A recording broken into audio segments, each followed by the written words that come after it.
Okay, David, do you feel the monkey's off your back now? I do. So, yeah. What does that mean to you, having performed so well in the postseason? To be a world champion, that's why I play the game, and to be able to experience that and to perform well at that level, that it definitely feels good. David, how different did this offseason feel for you, just not having to kind of think about some of those things you didn't think about in the past and just being able to focus on? I don't feel like my offseason was any different, to be honest. Probably the first week or two right after the season, it definitely feels a little bit better. But other than that, I didn't do things any differently or anything of that nature. So I didn't take that big World Series celebration tour, like some guys do. But same offseason, it was good. Why the number 10? I'm gonna let you guys figure it out. I don't. It's not that tough. If you know me at all, I feel like you can get it. Somebody will get it, and everybody's been like, "Oh, okay, wow, that makes sense." The Red Sox have won 9 World Series. That is not it. Not it. That's a good guess. Are they retiring Troy Evans' number? Not to my knowledge. I do think he will be a Hall of Famer, so I do think it will be up there at some point. I don't know about that. What's it like being back with the guys all back together? Good. That was obviously the first time, in my career that the season ended the way that we all wanted it to. And then it's kind of over. You get to spend the next 2 or 3 days with the guys, but after that, you're back to normal life. You're not around your baseball teammates, every single day for, 10, 12 hours. So the season's kind of over, and it kind of just stops. So to get back with everybody, it brings back all the memories. Everybody's talking about it, so it's enjoyable. Back to the number. Anything to do with lefty girls? That's not it either. So you weren't number 10. Sweet. He was a good pitcher. David, what was it like for you guys to get back together, knowing what you guys did, the sacrifices that were made by you guys, to kind of know that for yourself, to know what you were able to do, but also what everybody else was able to do? It's just it's good to be back with all the guys. Like I said, right after you win the World Series, getting on a plane the next morning, and it's over a couple of days later. We're not talking to you guys about it or whoever else. So it kind of just stops, and you remember all the good times throughout the season by yourself. But to get back with all your teammates, there's been a lot of conversation about the World Series. Pretty much from everybody all day long. So it's definitely fresh in our minds still, and we want to go out and have another good season. David, you must be excited about the staff coming back, the starting staff. Can talk about the 5 people coming back. We have, 5 very good starters, with other guys, either in our bullpen, that can fill in for us at any given time, like BJ, and Hector last year. Both of those guys, what they did for us when we needed them to step in and start or just log innings throughout the year. They both did a fantastic job with that. But, our starting 5, all 5 guys are going to give us a chance to win, every day against every opponent. And, that's not a lot of teams, have 5 starters anymore, with the opener and whatnot. So for us to still have a solid 5 starting, group of guys, that's, I guess it's kind of rare right now. How do you feel about the bullpen? Good. We had some surprises last year with guys, and I think you're going to have those bullpen guys that are going to surprise you, like Ryan Brazier last year. When he ran in, his first game at Fenway, I thought he was left-handed, and Cora came over and talked to Sale, Porce, and myself, and was like, watch this. He was pitching when you guys were already on hole 10 in spring training, but this guy is. He's pretty special, and his first outing in Fenway, he probably didn't miss the glove by more than 2 feet in all 12 or 14 pitches, however many he threw. So that was definitely a very bright spot for our bullpen last year, and we're just looking for more of the same of that. How big a loss will Kimball be? He's one of the best to ever do what he's done. So any team that loses a guy like Craig Kimbrell, those are tough shoes to fill. Dave, when you made the reference in LA to holding the trump card, how does that Plus change? jokers. So What's that? Plus the jokers. Who are the jokers? There's 52 cards in a deck of cards and 2 jokers in that deck. Never mind. But how does I hope some people will get that. How does that change things for you? I mean, it doesn't. I'm still playing baseball. Father, husband, son, friend, teammate. It doesn't change. Do you feel liberated in any way by the success of the postseason? I mean, it felt good to go out there and perform on that level. You know, I know how many doubters are out there and whatnot, and that's fine. It felt good to go out there and to be able to prove myself right. That was what it was all about. How do you feel about your relationship with the Red Sox fans now? Good. I have no problems. You guys can drive that narrative if you want, but I'm ready to rock, ready to play. I have no problems. Are you feeling the love of the parade? Absolutely. Yeah. Speaking of parades, are you going to go to the White House? I don't even know if we're going right now, so we'll. The team's going on May 9th. Right? That's the schedule. Yeah, after Baltimore, they're going on a day off. We'll have to see what's going on at that time. David, how do you maintain the same sense of urgency heading into this season now that you're a Welsh club? I mean, when Cora hugged me on the field right after we won, I mean, that was the first thing I said to him. Was like, I want to do it again, next year. I think the first time you ever, go through something like that, you don't really grasp what's going on and get to enjoy it the way that you should enjoy that moment, and to go through it once, to experience all of that. I think if you get back to that point, again in your career, you can, really kind of sit back and take in everything, and it's something I'm definitely looking forward to having the opportunity to do. David, what do you like about Alex as a manager? What did he do so well last year? I mean, he's just another guy in the locker room. I mean, he's way more than that, but he doesn't act like he's our manager or whatever it is. He's just he's extremely easy to talk to. I know everybody in our clubhouse will tell you that. He has a different relationship with everybody on the team, and that's something I feel like is very special to be able to connect it to 25 different grown men in a locker room that are from different places, different cities, different islands, whatever it is. To have that ability at this level is very unique. When you look back on it, was there one characteristic that allowed you guys to win a championship? Like, why do you think? What did you guys have last year that allowed you to end your season with the win? There was never any panic in our clubhouse or in the dugout. It was always calm. And we didn't have that extremely rough stretch throughout the season last year, but we still went through our things as a team. Whenever things got tough, it was our 25 guys in the locker room and our coaching staff. We kept things in house, and that was good. Why do you think it's so tough to repeat? Why hasn't somebody done it in 20 years? It's a hard game. A lot of teams make a lot of improvements to their teams in the off season, and it's just when you're playing almost a month more of baseball than everybody else, your off season's a little bit shorter. I guess they talk about the World Series hangover. I don't know. I don't think a lot of guys in our clubhouse have been through that, so I guess we'll find out. You talked about you wanted to do it again. What was the feeling like? Was it what you thought it would be? Yeah, I mean, it was. Your body kind of goes numb out there.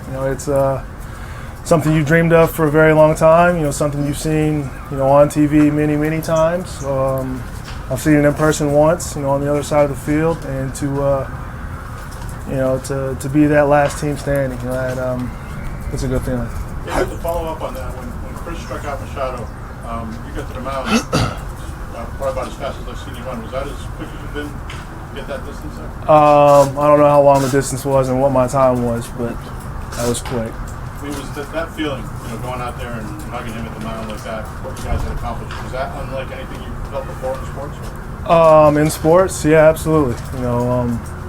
That was the pinnacle of our sport right there. So to be able to get to that point, to experience that with everybody that had done what we had all had done throughout the season was emotions just kind of overwhelm you, and it's a good feeling.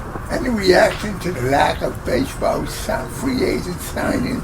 There's other guys still unsigned.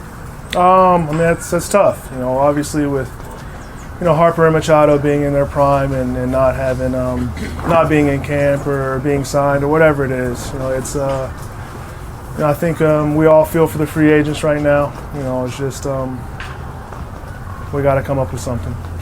David, how well positioned do you feel to kind of build off the second half that you had last year? Maybe have the best overall year in Boston since you got here. I feel good. Taking it day by day. Just want to focus on right now, and like I said before, just take it day by day, game by game, and just keep going. Was there ever any point in the last 3 years when you didn't enjoy baseball as much? I mean, when you're out there just not pitching very well, it's not very fun. When you were kind of talking about your decision to opt in, was there ever a point in time where that was kind of a difficult thing in your mind, where you were weighing the options? No. You've seen this free agent market? That wasn't very hard. What does Chris Sale meant to you as a teammate? You've been around that level. Oh, he's a good dude. He comes in, he gets his work in every day. He's fun to be around in the clubhouse, on the bench, away from the field. Just a normal human being. That's I feel like that's one of the highest compliments you can pay an athlete or an athlete of his caliber. He's normal, and that's cool. So, David, the opting out was more about the free agent market than wanting to stay in Boston? I mean, I want to win again. I've said it many times. I didn't come here to win one World Series. I came here to win multiple World Series. We won one last year, and I've got 4 more years under contract here, and we want to do it again. Other than that final celebration, is there one moment from the October run that stands out to you? I mean, Eovaldi, what he did in Game 4, that was very special. Everything that he's been through, health-wise, the past couple of years, going into his free agent year, for him to put himself on the line, for guys that he had been around for a month and a half, 2 months, that takes a special person. The night before Game 5, when you were talking to the media and you had your baby in your arms, you seemed very relaxed. Did you know you were going to pitch well in Game 5? Say it again? The night before Game 5, when you were told you were going to start on short rest, and you were meeting the media in the clubhouse, and you had your toddler in your arms and talking to us.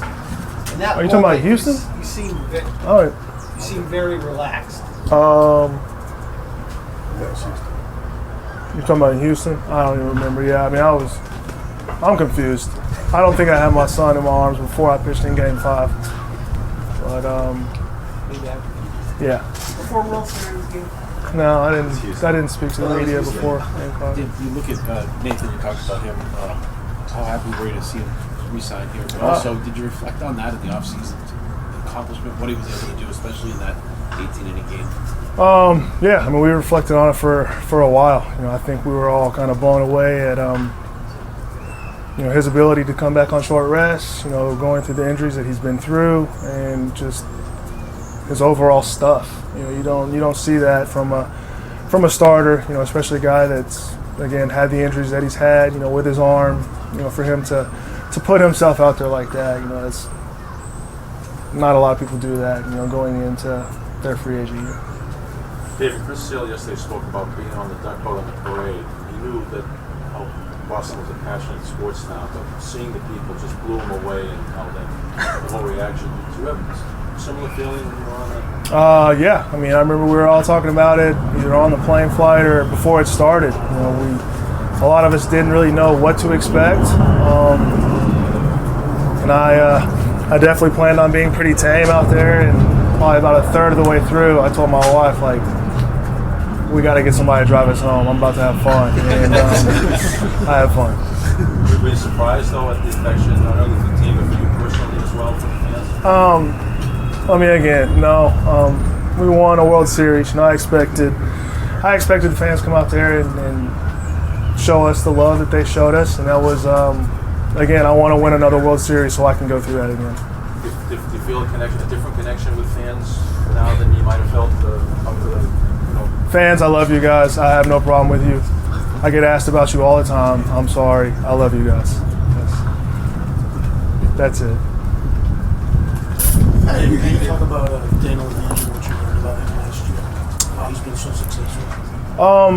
I think that's part of the reason why, at the end of 2017, Dave and AC and our front office guys, called all our pitchers and asked us, about Dana and if we'd like him to be our pitching coach, and if anybody would have a problem. And I told them the only guys that are going to have a problem are the bullpen guys, because he's not going to be out there with them anymore. So his attention to detail, the amount of time that he puts in before anybody else gets to the field, it shows, and it showed whenever he was our bullpen coach. I think everybody kind of took note of that, in 16 and 17, and that's a big part of the reason why he got the job. Okay, thanks guys. Thank you. Thanks, Darren. Thank you, sir. Is number 10 day on Vandy or high school? Oh, we're 14 and I work 20. You guys will figure it out.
Who wins? Me? Yeah. Oh, Okay.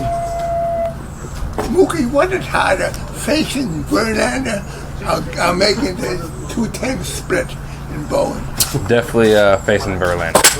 He's one of the best and you leave a 2-10 split, pretty often when you bowl as much as I do.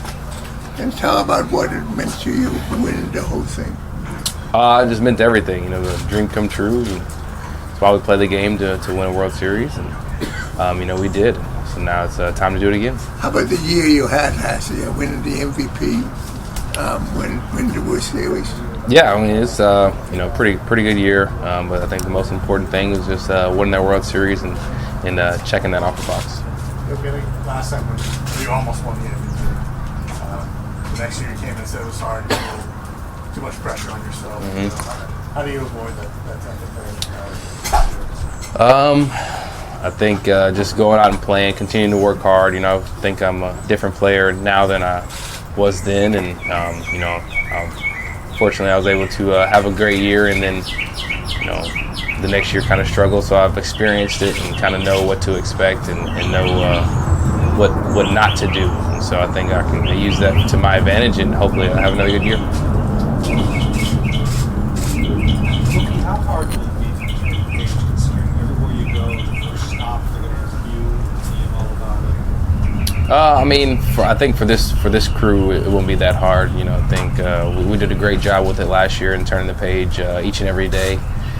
So this is a completely new year, and I don't think it'll be tough to turn the page and focus on what's going on now. Can you talk about going through this latest arbitration process, and how happy were you that you guys came to an agreement? It's just a fun process. It has its goods and its good and bad, but it's just something that's definitely part of baseball, definitely part of the business. I'm definitely happy that we came to an agreement. Those type of things are tough to do. So for us to come to agreement is definitely a good thing. Will you be willing to sign an extension in spring training? Contracts and those type of things are kind of tough to do, especially with the market and kind of how those things kind of roll. So, but I will say I love my teammates, my coaches, and all this. Everybody been kind of around and have a great deal of respect for the front office, and we just leave it at that. Do you think it's real that some guys can thrive in Boston and others can't? And do you feel like you do thrive in Boston? Boston definitely is a tough atmosphere. Not everybody's cut out for it, like you said, but I use it as a reverse psychology where I know that I have to put on this uniform and I have to go out and play. I let the fans kind of pressure me into playing good, should I say. It's just one of those things where each and every night you have to play your A game or they let you know. And some people can handle it, some people can't. What does that feel? Have you learned to take that and kind of use it as a strength? A lot of guys said don't handle it well. It was definitely something that was learned. Coming up through the minors, you play on some teams that have some rough fans, and so it's good to know that it's all up and down the organization. And once I got to the big leagues, it was the same thing, but just on a bigger scale. And I think I'm just kind of wired to work that way. So it wasn't too much of an adjustment. Did you envision yourself playing the rest of your career in a Red Sox uniform? Or did it work out well? Yeah, if everything works out well, I love this place. I love Boston, and it's just one of those things where you just kind of have to see how it goes. Can you talk about the rest of the outfield, and do you think they can improve from last year? Yeah, there's always room for improvement. I think we had a good year as an outfield last year, offensively and defensively, and like I said, there's always room for improvement, and I think that's what spring training's for. We're looking to improve and get better in the areas that we're weak and improve our strengths as well, and just go out and see what 2019 holds. What will be the keys in winning, in repeating, and how tough will that be? Obviously there's a target on our back. We won last year, and so everybody's kind of out to get us. We understand that. You have to embrace it, and I think we just have to play our game. Don't try and do anything more than we did last year. I think we just kind of settle down and do what we do. We'll be just fine. You've seen, I'm sure, how the free agent market's been the last couple of years, and you recently had your daughter. How much does that maybe not change your mind, but influence your long-term security as opposed to the advantages of becoming a free agent? It just kind of depends on who you are and where you are in life. I think I don't want to speak on anybody else's free agencies and how that's going, but for myself, I think things have been fine. You just have to kind of be patient and let it happen. I think you just try and once things start rushing and all those type of things, it's when some deals get done that may not be the right ones. So I think you have to just kind of settle down and think about what's going on. As a guy who's talked about in that circle, how alarming is it to you that players like Harper and Machado haven't been signed yet and maybe teams have reported to spring training? It's definitely something that's not good. Especially with those guys. But there's a bunch of guys that haven't signed, and like I said, I don't want to speak on anybody's free agency and how they're handling it. But I think it's definitely not good that you can probably make an all-star team with the free agents that are still out there. So it's definitely we need to get those guys in spring training. Along with winning the series, you have your daughter shortly after. How much does that kind of change your it changed a lot. Now that everything's about me. I have to. When I go to the store, I have to think about what I'm going to do with her. And so it's just a new perspective on life, and definitely something I have to get used to. But it's been a blessing for sure. Following up on that, the emotional just falling, whether it's just like a dream come true. World Series, MVP, baby, Gold Glove, bowling championship. Yeah, it's just it's been fun. It's been a great year. I enjoyed it while I was there. It's a new year now, so have to kind of look in the hindsight and smile about it, but know that what's going on now is what I have to take care of, and just kind of view things that way. Even after winning the MVP, what kind of things do you look that you can improve on? There's a bunch of things. You just being consistent. You have obviously you're gonna have your ups and your downs, but the more ups I can have and the quicker the downs are, the better I'll be. I did a pretty good job with that last year, and so I have to do it again. It's tough to do again. So I think I have to work and continue to put in the work to be the best that I can be. You hung out with Michael Jordan at the Celtics games Yeah. What was that like? Was that the first time you met him, and what was it like? Yeah, it's the first time I met him. It was pretty cool. Somebody always said I wanted to meet, and I was able to. But he's just a normal dude, and we talked and laughed and joked and watched the basketball game just like anybody else. So he's just definitely a great guy, and he's got a great thing going with his brand, and I'm blessed to be a part of it. Can you talk about your relationship with JD and what he meant to you and to this team last year? He meant everything to the team. He brought that bat in the middle of the order, and it wasn't just home runs. It was hits and RBIs and just everything.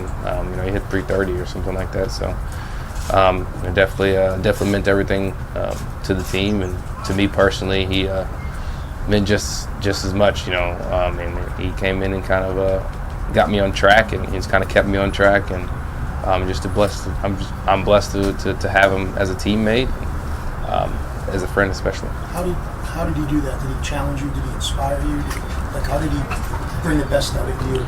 I think he kind of showed me different things, opened my eyes to new things, and then challenged me to get good at it.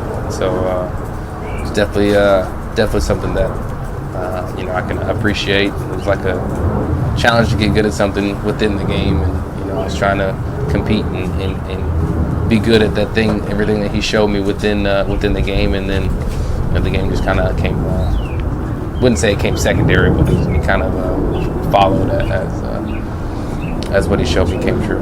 Can you talk about Joey and what will it mean if he can come back, and are you confident he will come back? I'm sure he's just fine. I haven't kept up with all that he has going on, but I know he's a fighter. He's he's ready to get out there and play. He's already talking about it, and I'm sure he'll be just fine when he comes back. But he's definitely somebody you need in that lineup, and especially playing second base. Mookie, you posted a video of you playing football. How much is that a part of your off-season workout routine?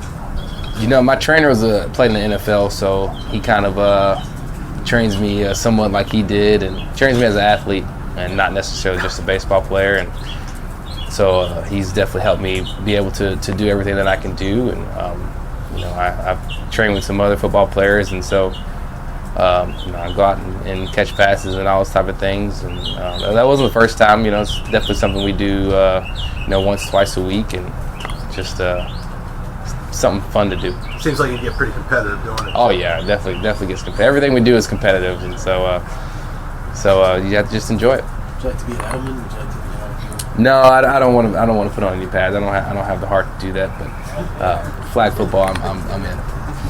Well, speaking of that, last fall you were at a Titans game and you were a celebrity with the soul in the field. You saw firsthand a team that had a target on their back, the Patriots. Can you guys learn something from seeing what they've had to do? Yeah, I mean, they have a target on their back every year. They're in the Super Bowl every year, and so you can definitely use that. We can use that to our advantage to see. Like I said, we see it firsthand, each and every year, and see how they handle it. And I think we can, like I said, use that to our advantage and know that there's a target on our back. You have to embrace it no matter what. You have to go out and play. And we got the guys to compete and to win another one. And so can't worry when things go south.